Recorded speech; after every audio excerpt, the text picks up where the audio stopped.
is the Kev Baker Show.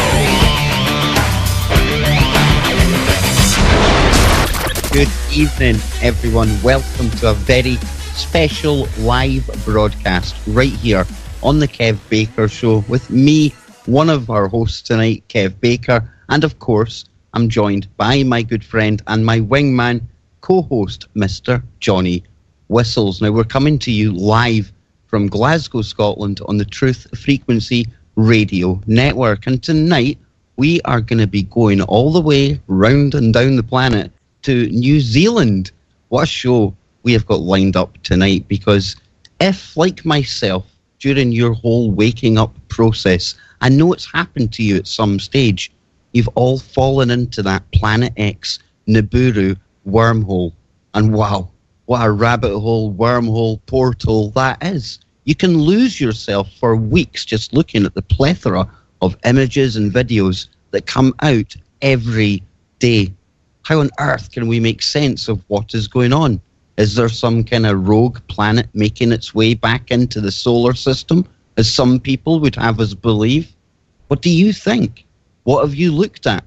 Well, tonight we're going to clear up some of the ambiguity, the misinfo, and the disinfo that exists out there. But before we start getting into all of that, Johnny Whistles, tonight's guest, one of your favourites over on YouTube, and I know you're looking forward to this one. You've been telling me about this guy literally since maybe a couple of weeks after I met you, John, all those years ago. Yeah, exactly, Kev, because some of the things that this man has showed people what to do with the cameras and what to do when they see two suns, you know what I mean, in picture. It's absolutely fantastic to actually have him here tonight, because this has been long overdue, Kev. And Johnny, this is one of the topics that off air you'll sometimes share videos with me, I'll share stuff with you, and we have a real interest in this whole Planet X. Is there something out there? Is there something on its way back in? And that's why tonight it's going to be great, because I know so many people out there are asking these same questions, and with so much information coming to us on the internet via social media right now, what a perfect time to bring on somebody from YouTube who goes by the tag of Dazza the cameraman. His name is Dave Gregg. He comes to us all the way from New Zealand, and he, for me, and for some people out there, I like to call this the inconvenient truth about Niburu. Now, I call it inconvenient because there's so many people out there, for whatever reason, they're addicted to fear porn. They lose all discernment. Critical thinking goes out the window. However, you watch one of these videos that tries to convince you something is imminent, just head over to Dazza the cameraman, because 9 times out of 10, he'll provide you with an absolutely brilliant explanation of what you're actually seeing. So without any further ado, by the joys of Skype and the internet, let's go all the way to New Zealand. Dave, welcome to the show, sir. Thank you, Kev, and thank you for having me on the show. No, the pleasure is definitely all ours tonight, and for anyone out there, not right this second, but after the show, go and search for Dazza the cameraman on YouTube. I think you've got something like 5,000 subscribers, Dave, and I think that should be times by 10, because this topic that we're going into tonight, it's so popular with people out there. And before we even get into Niburu, I mean, how did you get into all of this stuff yourself? Well, this goes back to early 2011, when in New Zealand there was the major earthquake in Christchurch, which killed approximately 200 people. And at that time, there was a New Zealand personality by the name of Ken Ring, who had already made a name for himself forecasting weather events based on the phases of the moon. And he decided to turn his hand to predicting earthquakes based on the phases of the moon. And he predicted that there was going to be a major earthquake in Christchurch, New Zealand on the 20th of March 2011, which was the supermoon event for that year. This caused widespread panic for the people in Christchurch, who had already been through many earthquakes, including the fatal earthquake on February 22nd, 2011. And so I looked into his claims about the phases of the moon causing earthquakes. I thought on the surface of it, it sounded like a fairly reasonable sort of claim. We know that the moon causes tides every day. So what I did was I checked back on the history of major earthquakes in New Zealand going back to about 1850, and then I checked those dates against the phases of the moon and found that there was no correlation. I sent this information via email to GeoNet, which is New Zealand's equivalent to USGS, and they replied promptly and said, "Thank you, this is great. Would you post this on our Facebook page?" I wasn't on Facebook at that stage, and I wasn't using my YouTube channel. So I joined Facebook because I thought it was important for people to know, and posted it there. And as they say, the rest is history. That is where my debunking started. And this is why I'm really happy to have you on tonight, because that event with the Christchurch earthquake, I can imagine a lot of fear was going around at that time. And there's a whole heap of activity, furore around the Niburu subject on the internet right now. And I'm seeing from some of the comments, Dave, that some people are actually getting scared that Nibiru, Planet X, has actually entered our solar system. And this is in no small part to YouTubers out there who, in my opinion, definitely know that what they're putting forward isn't true.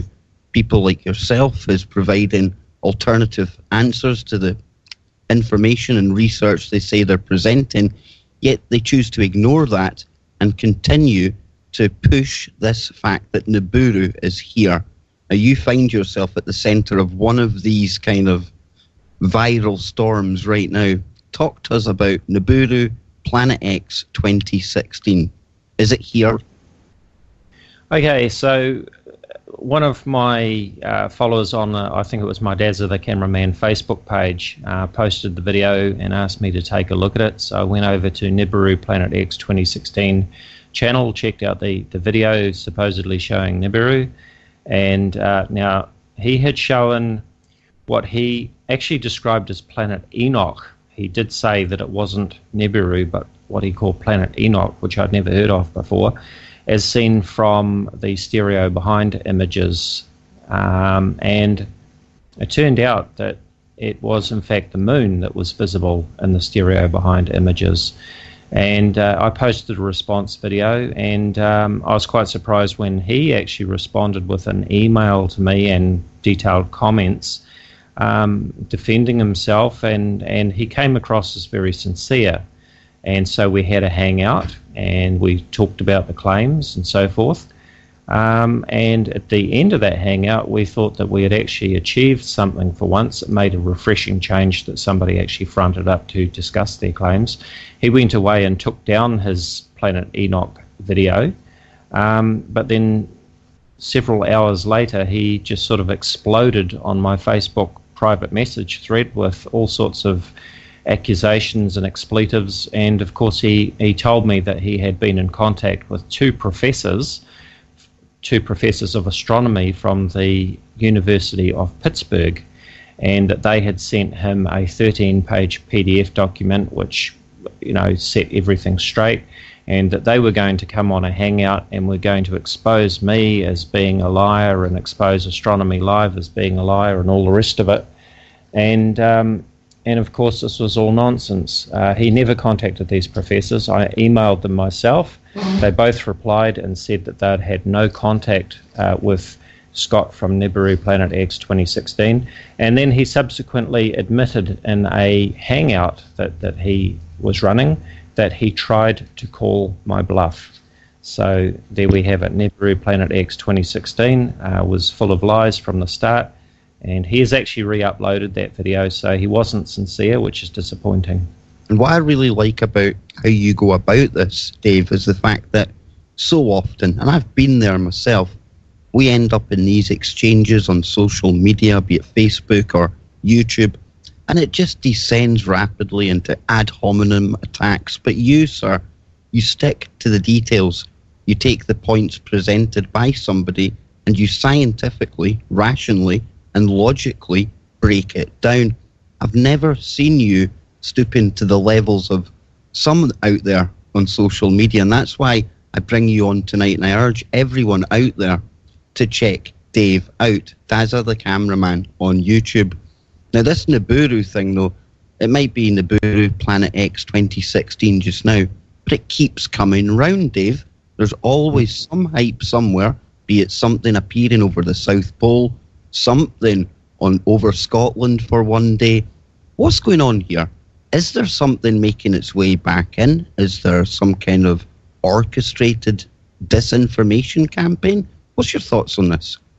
Right, well, this really goes back to 1983 when the IRIS infrared survey detected something that they thought at first might be a large planet way out in the far reaches of the solar system. It turned out that it was what they refer to as a ULIRG, ULIRG, if I remember correctly, which is an infrared signature of a background galaxy. So what they detected was actually a distant galaxy.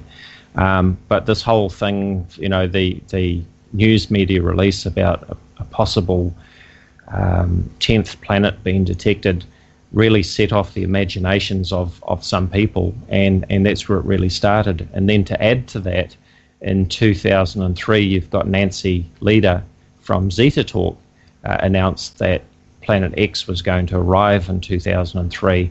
She even went to the extent of advising her followers to euthanize their pets. She actually killed 2 of her dogs.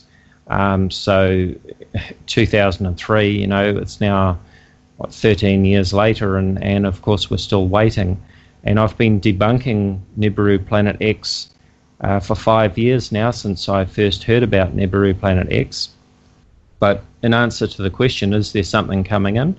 No, I can definitely say that there is not, because we've got thousands of astronomers, not just professional astronomers, but amateur astronomers all around the world who are scanning the skies every night looking for new asteroids and comets. And if there was anything like a brown dwarf coming in, it would be easily detectable from a great distance. If it was within our solar system, as claimed by the people who like to post videos of objects supposedly next to the sun or in the sky somewhere, then it would be clearly visible, just as we can see all of the other planets. We can see Mercury, Venus, Mars, Jupiter and Saturn with our naked eyes without the need for a telescope or infrared. We can also see Uranus and Neptune with optical telescopes without the need for infrared. I've imaged Pluto through a 14-inch telescope, just in optical visible light without the need for infrared. So if we're talking about an object that was, they say, 4 times the size of Jupiter, it would be easily visible to the naked eye without the need for any infrared detection to see it. And I've always told people that we can forget the professional astronomers because, say, maybe NASA, people like that, we know we can't trust them. But with all the brilliant amateur astronomers out there, I'm sure they would raise the alarm. But this whole Niburu Planet X, it fascinates me. It really does. And I've been there, folks, because I call it Niburu bias. You end up making everything fit Niburu. Anything that happens on the planet, be it earthquakes, bird die-offs, rumbling in the sky, you name it, at some point, if you're down that Niburu rabbit hole, you're going to attribute all of these things to an incoming planet. Have you noticed that as well, Dave? Yes, I certainly have, and people like to point to what they say is an increase in earthquakes or an increase in volcanic activity. And of course, they're going to blame Nibiru Planet X coming through the solar system as being the cause. But the thing that people have to remember is that there is no increase in earthquakes, volcanic eruptions. Sure, there is you'll get changes in the statistical range. Sometimes you'll have low numbers of earthquakes, sometimes you'll have high numbers, and often those high numbers will actually follow a major event, like the major earthquake in Japan that caused a tsunami, or also here in New Zealand with the Christchurch earthquake. There were thousands of aftershocks, so that's going to push the numbers up. But the other point is that we have got increased monitoring. We've got increased detection and monitoring and increased reporting of such events. So it's not that there's an increase in the actual events themselves, it's just that we're better able to detect them. I remember in the when the major earthquake hit Japan, causing the tsunami, I watched that live on TV, and it was just amazing to think that here was an event that, some decades ago it would take us some time to find out. We wouldn't have even known that it happened, but there we are with the technology that we've got today. We can watch these events as they happen live. Well, Dave, some of the things that we have seen, even some of them baffled me until I'd actually watched a video of you debunking them, was these two suns. And I've seen a video that you put out of when you put your finger in front of the second sun, then it's actually in front of your finger to let you see that it's not a sun, it's actually something from the camera. Yes, that's right. There's different types of lens flares.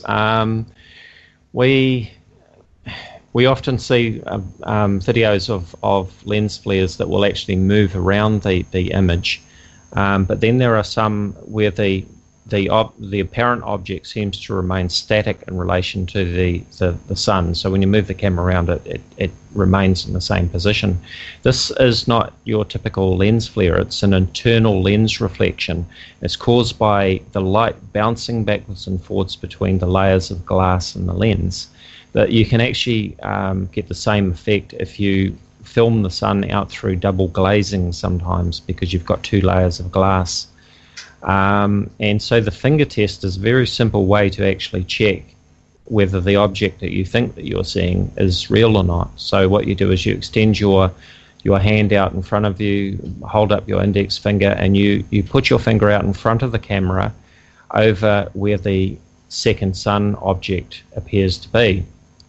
And if that object appears on top of your finger, then obviously it is an internal lens reflection. The other thing that the second part of that test is to actually block out the sun with your finger, and as soon as you do that, you'll find that the second sun suddenly vanishes from view. Now, I should stress too that this test must be done outside. It's no point doing the finger test if you're inside filming out through windows or double glazing, because the reflection is actually caused through the glass. So you cannot have glass between the sun and what am I saying? Basically, you've got to be outside for it to work, so that you don't have the glass in between you and your finger. And this is brilliant. This is why I called tonight's show Niburu, protection from Planet X deception, because some of the tips that Dave can give us here tonight, we're going to be looking at these images. They're always coming at us on Facebook. We're going to be able to go out, conduct a few simple experiments, and bring some common sense to this topic. Now, what are some of the other common anomalies that some people mistake or knowingly put out there as possible incoming planets and red dwarfs? What do you mostly have to deal with, Dave? Well, another favourite one is the black dot over the sun. Sometimes you'll see these images where we see the great big sun in the sky and the small black apparent object in front of the sun, which they say is Nibiru, Planet X. What they're actually seeing, that the black dot is in fact the sun itself. Most of what we see in the sky when we think that we're looking at the sun is actually glare. It's the bright light scattered through the atmosphere. And the black dot is actually the bright disk of the sun, and when the camera sensor is looking at the sun, the sensor is overloaded, so the image sensor produces a zero value because it's overloaded, and that zero value is read as black. Now, one thing I often recommend to people is to go to their local hardware store or engineering supply store and buy a replacement welding lens that goes into a welding helmet. Usually you can buy these for maybe $2, $3, or $4. And if you buy a number 12 or darker, the darkest grade possible, you can use that as a solar filter to put over your eyes, and you can look directly at the sun. Of course, you should never look directly at the sun without any sort of solar filter, otherwise you can damage your eyes. But certainly you can use a very dark welding lens, and you'll see how tiny the disk of the sun is compared to all of the glare. So those black dot photos are in fact just the disk of the sun that we're seeing. Wow, Johnny. See, now I hope the listeners are starting to see why we brought Dave on tonight. Now, sticking with the sun for just a moment, NASA, and one image sticks in my mind in particular. I'm not sure if you even covered this, Dave, but it was almost as if there was an invisible round object near the sun, and people claimed it was drawing energy from the surface of the sun. Did you ever take a look at that, or any of the other NASA anomalies that we see? Yes, I did. I do remember that one. A huge UFO next to the sun drawing off energy. It went absolutely mega viral. Yeah, I mean, apart from the fact that the sun is nearly 1.4 million kilometres across in diameter, that object would have to be huge. But it was basically a big hole in the coronal atmosphere, if you like. I recommend checking out videos by Dr. K. Strong on YouTube. He is actually a real solar scientist, and he has uploaded a number of videos looking at these sorts of things. He explains them in much better detail than I ever could, because that's his expertise. You also mentioned to me suspicious observers we're on. Now, he has actually done a series of videos debunking the claims by suspicious observers. Darren, if you check out his playlist, you'll find a series of videos debunking those claims as well. So they're well worth a look. Wow. Johnny, I know you've probably got lots of questions here for Dave as well, man.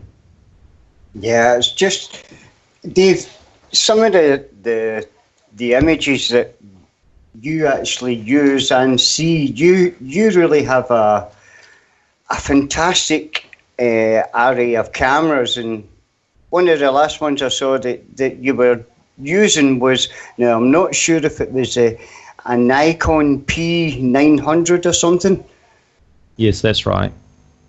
Yeah, I mean, that is top of the range. That's as good as you can get, isn't it? Yes, and I bought that camera about 3 weeks ago in response to the flat Earth believers, because they hold out the Nikon P900 camera as being the ultimate for proving flat Earth. So I thought in that case it must be the ultimate for disproving flat Earth. So I'm going to have a lot of fun with that. We've got the next cruise ship season is just about to get underway here, and I'm looking forward to filming some very large cruise ships. You see in a lot of these flat Earth videos, they tend to film little pleasure craft which are only at best maybe 10-20 feet high off the water, but I film cruise ships because they're usually 150 feet high at least off the water, and there can be no question that the waves are actually hiding the ship from view. And that flat Earth, I mean, that whole topic, that just exploded onto the internet as well. And I can imagine you've been just as busy making videos with that as the whole Niburu stuff, Dave. Yes, I was quite busy for a while. I had been busy with other things over the last few months, so I sort of had to put the brakes on my YouTube videos for a while, but now I'm back available, and I'm looking forward to making some more flat Earth videos. But I should say too that I don't think anyone is going to commit suicide necessarily over flat Earth videos, but there is a very real danger in this whole Nibiru Planet X nonsense, and people are killing themselves over the claims made about Nibiru Planet X. So, it is people much more years. They've sold property, they've moved out into the back of beyond, and all on the back of what they've been hearing on YouTube. And yet some critical thinking, logical thinking, discernment, and listening to somebody like Dave might well have protected them from that deception. This is the Kev Baker Show. Kev Baker. This is the Kev Baker Show, and we're coming to you live on Truth Frequency Radio Network. What a show this has been so far. Loving it. Now, before we continue, a big announcement to make for Monday. I've been holding off telling you all about this because a few times in the past I have tempted fate. But on Monday, I can't believe I'm even going to be saying this, I'm bringing one of my namesakes onto the show. Now you're all thinking, namesake, who can that be? Well, Judith Very Baker is going to be joining myself and Johnny Whistles live on the Kev Baker Show on the 31st of October. This Monday, ladies and gentlemen, Lee Harvey Oswald's ex-girlfriend, only her, she's going to be coming along, talking to myself and Johnny Whistles right here. Mark it on the diary. Please tune in for what is promising to be another brilliant, epic show. Just like tonight's with our new friend, Dave Gregg, a.k.a. Dazza, the cameraman, be it Niburu, Planet X, Planet 7X, whatever name you want to put on it. We've all looked into it some time or another. And during the first half of the show there, we were getting to know Dave, how he got into all of this, and some of the techniques we can even use ourselves to bring some sense to this very, very crazy topic. Now, we were covering some of the viral claims that get made on YouTube in particular, and one name that keeps popping up on there, Dave, is somebody called Steve Olson. Now, I know you've had a kind of locking heads with this gentleman. Talk to us about what's going on here. Okay, well, Steve Olson has been uploading Nibiru Planet X videos for some time. I checked back on his channel the other day to see his earliest videos, and I noticed that his earliest video I can see was uploaded 10 months ago. Let me see, I think it was in December of 2015, and it's a video called Weird Planet in Southern Hemisphere. Don't look away, holy Lord, it says in the title, in caps, of course, as you do. And that was uploaded on December 15, 2015. And so from the thumbnail of that video, I can see that it's from the all-sky cameras showing classic lens flares, which I intend to do a follow-up video about, by the way, because I downloaded a series of images over several days from those webcams using an auto-downloader. We can see that the lens flares that are supposedly Nibiru Planet X are in fact lens flares. In fact, they often end up inside the camera housing itself. So Nibiru must be very tiny if that's the case. This is what happened above Scotland as well just recently, Dave, wasn't it? We had a lens flare appearing on a webcam and, whoa, it's Nibiru, it's here, and it's gone again. Yes, that's right. That was Scott from Nibiru Planet X 2016. He, first of all, he uploaded a video pushing the panic button, saying that Nibiru is now being seen from one end of the Earth to the other. And then he followed up with this video from the Fife Weather YouTube channel webcam in Scotland. And that was clearly a lens flare. The fact that it was crossing the sky in the opposite direction to the movement of the moon is your first clue. The only reason that the moon appears to cross the sky is mainly because of the rotation of the Earth at 15 degrees per hour.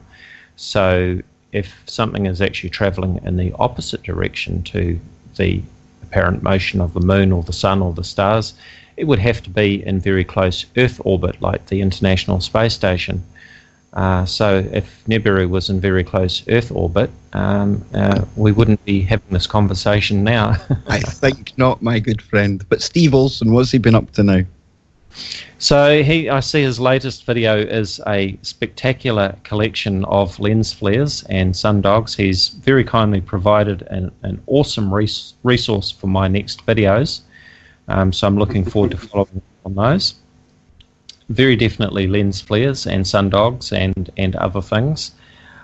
which can be very easily demonstrated, as we've covered in the first half of this, with very simple techniques. And I have put Steve Olsen on notice that I will be following up on him as my next pet project. You would have seen in one of my recent videos that I had a soundbite of him saying in one of his videos that the debunkers will never come on and debate him live, he says, because their handlers can't control them. Well, of course, I don't have a handler, but I'm more than happy to come on live and debunk his claims. But then I saw that when somebody shared my video under one of his videos or Facebook page or wherever it was, Steve Olsen came back and made the comment that he would not expose his audience to that guy, being Dazza the cameraman. So we'll set up a hangout and send out an invite with plenty of notice, and we'll have a chair in the hangout waiting for him. So if he doesn't show up, well, that will be to his own discredit, I guess. And you know, we're all fascinated with what's going on above us in the heavens. We sometimes we see anomalies with the moon as well, Dave. And I remember it wasn't that long ago there was talk of a lunar wave. The moon was acting very strange. Was that something you took a look at, possibly? Yes, I did, very much so. You're referring to the videos by Crow 777. Yeah, what was going on there? Because I mean, at the time, I had a lot of requests coming in. I need to speak to Crow 777. I took a quick look at what was going on. Something didn't resonate for me. I mean, I don't know what was going on, but what were you seeing, Dave? What we're seeing in those videos is atmospheric layering.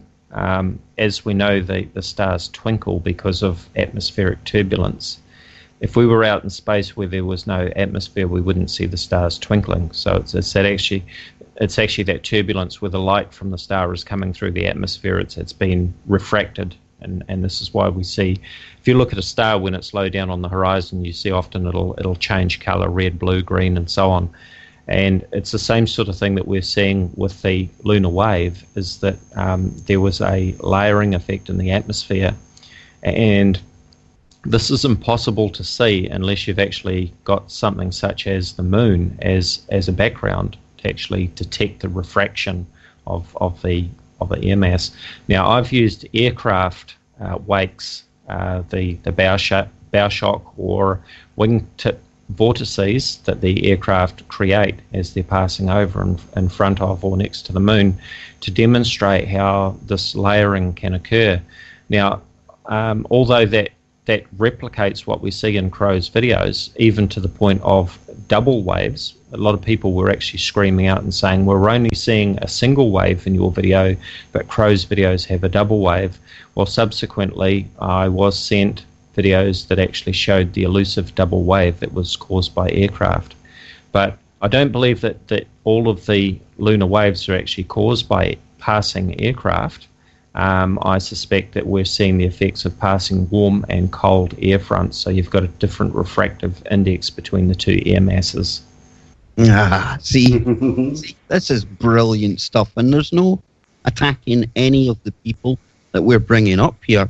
It's scientific and logical explanation and counter arguments. That's what I really, really like about the way you do this. A lot of respect and a lot of time for what you do here, Dave. And being an amateur astronomer, I have to ask you, what kind of feelings do you have for the likes of NASA, the European Space Agency, the government kind of space agencies? Do you think they are up to the task? Are they doing the job that they should be doing? Or do you think we have to rely more on people like yourself and the amateurs out there? Well, I think that NASA and ESA and so on are actually doing a fantastic job. And a lot of the videos that are put out there on YouTube supposedly showing Nibiru next to the sun or Nibiru in space somewhere, the images that they use in those fear-mongering videos are actually supplied by NASA or ESA.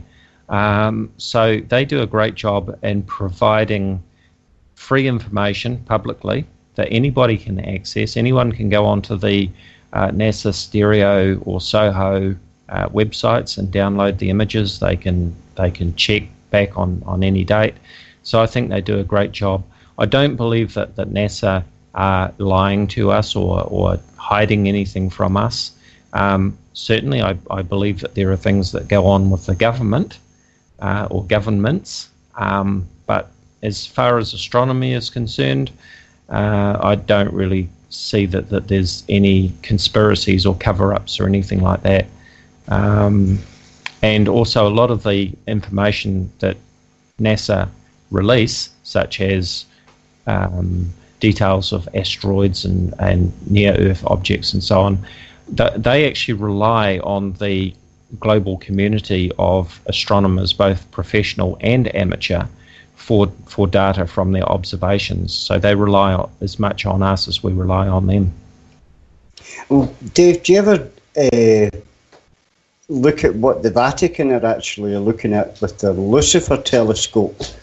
What is it you think that they're looking for with that thing?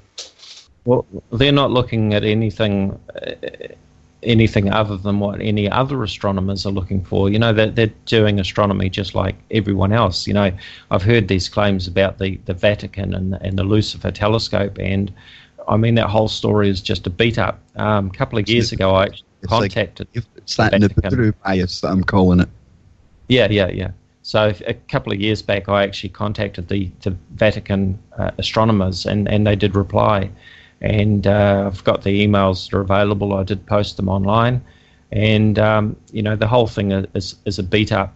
The thing about the name of the telescope as well is that people have to understand that the name Lucifer, and I should stress that the telescope is not actually called Lucifer.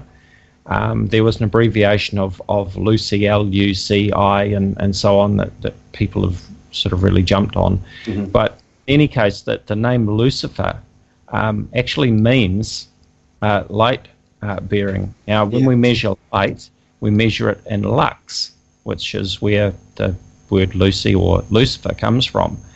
And telescopes, of course, are all about measuring light. We sometimes call them light buckets. But no, the Vatican are not looking for Nibiru Planet X, and they wouldn't have any exclusive ability to do so in any case.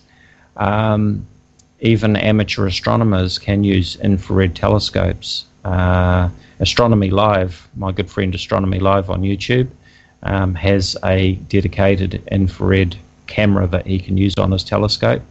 I use a type of infrared camera. It's a modified DSLR camera, Canon 60DA. The A stands for astrophotography, and it means that it does not have the infrared cut filter installed on it, so we can see into those hydrogen alpha wavelengths. So, you know, a lot of people that are taking these images that do appear on the internet, it's just your bog standard mobile phone camera, nothing compared to the equipment that you're using, Dave. So some of the anomalies and effects that must occur in that are unbelievable compared to the professional kit you get. Oh, yes. And I mean, that's the hilarious thing about it too, is that these Nibiru Planet X believers, well, you know, when I say to them, well, why can't I see Nibiru in my telescope? And they'll say, oh, well, it can only be seen in infrared, so unless you're using a proper infrared camera, you won't see it. And then in the next breath, they'll say, here, take a look at these images that were shot on a webcam or a mobile phone camera showing Nibiru next to the sun. You know, you can't have it both ways. Now, Dave, what kind of websites and software can amateurs like ourselves use to look at the position of the stars and clear up some of these arguments that appear on the net from time to time? Right. Well, there's a free astronomy software called Stellarium, which is very easy to use. So I could recommend that one as a starter. I use a program called Starry Night Pro. I recommend version 6 over the latest version 7. I find that the interface is much easier to use. It's not free software. I think it costs about $150 US, but it is excellent.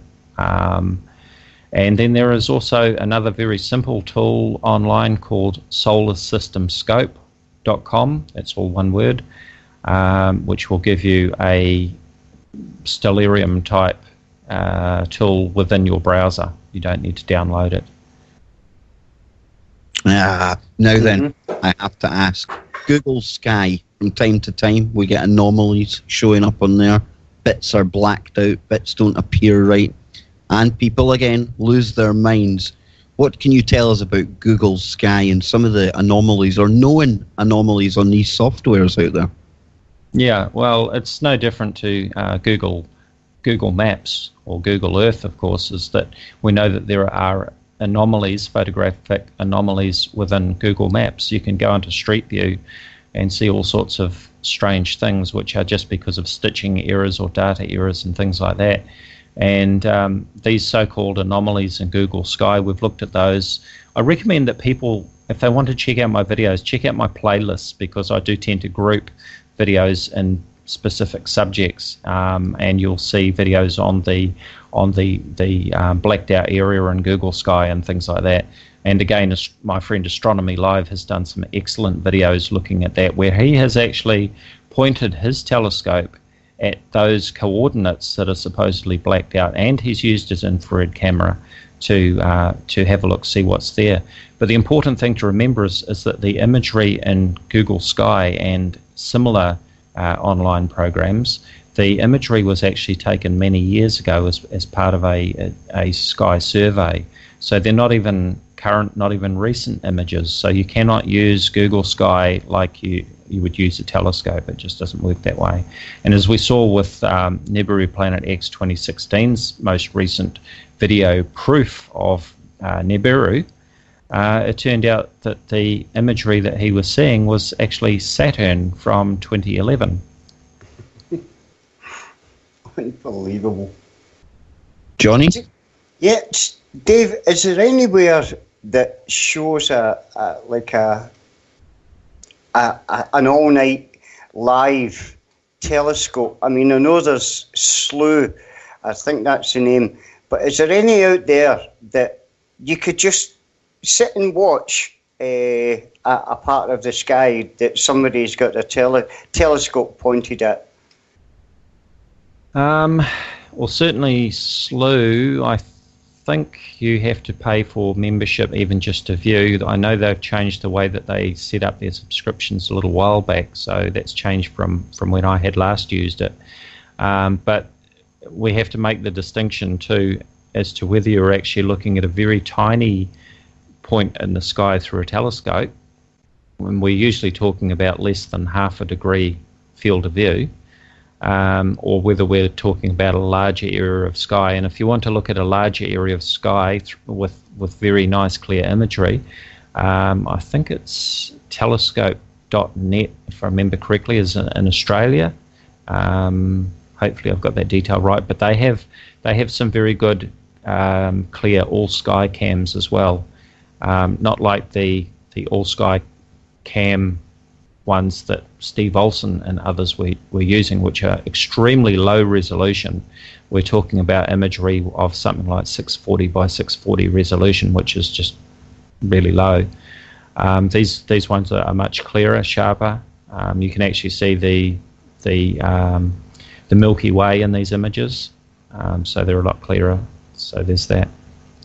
Now, like I was saying before the break to everyone out there, despite everything we're going into tonight, I'll be honest, I do believe, or I suspect, that there is some kind of exoplanet, whatever name you want to put on it, be it Niburu, Planet X, call it whatever.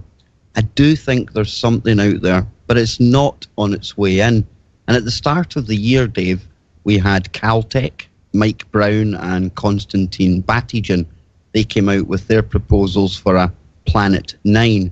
Now, I dare say your work really got a lot harder when you had this recognised scientific body coming out and saying, look, there is an object out there, but is it this rogue planet, or is it just another one of these trans-Neptunian objects that are in weird orbits? Well, absolutely. So that research is out there. Planet 9 is still very much hypothetical, although when I did a follow-up Google search this morning, I see that there are possibly some recent developments on their research, which I've yet to read up on.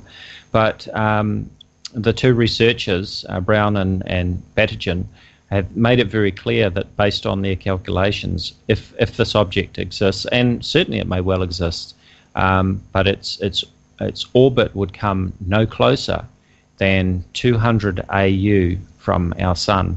So when we talk about AU, we're talking about astronomical units. That's the average distance between the sun and the Earth, which is 93 million miles, or approximately 150 million kilometers.